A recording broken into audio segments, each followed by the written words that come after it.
जेव्हा कधी तुम्ही लो फील करत असाल, दुःखात असाल, त्रासात असाल, तेव्हा एक विचार करा. आपण दुःखात का असतो?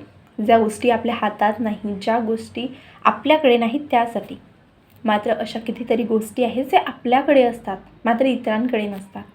मात्र जेव्हा आपण दुःखात असतो ना, तेव्हा आपल्याला हेही आठवत नाही की आपल्याकडे काय चांगलं चांगलं आहे. तर हे ऐका, आपल्याला देवाने चांगले हातपाय दिलेले आहेत. अशी कितीतरी मुलं आहेत जे अपंग जन्माला येतात, जे ऐकू शकत नाही, जे डोळ्यांना पाहू शकत नाही, कुणाला हात नाही, कुणाला पाय नाही. आपल्याकडे आपले आई वडील आहेत. असे कितीतरी मुलं मुली आहेत जे अनाथ आहेत.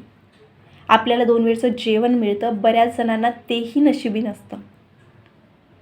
तरीही आपण आपल्याकडे ज्या गोष्टी नाहीत किंवा ज्या गोष्टी आपल्या हातात नाहीत त्यासाठी आपण सतत रडत असतो. मात्र ज्या गोष्टी आपल्याकडे आहेत त्यासाठी ग्रॅटिट्यूड फील करा, त्यासाठी कृतज्ञता व्यक्त करायला लागा. आनंद आपोआपच यायला सुरुवात होईल.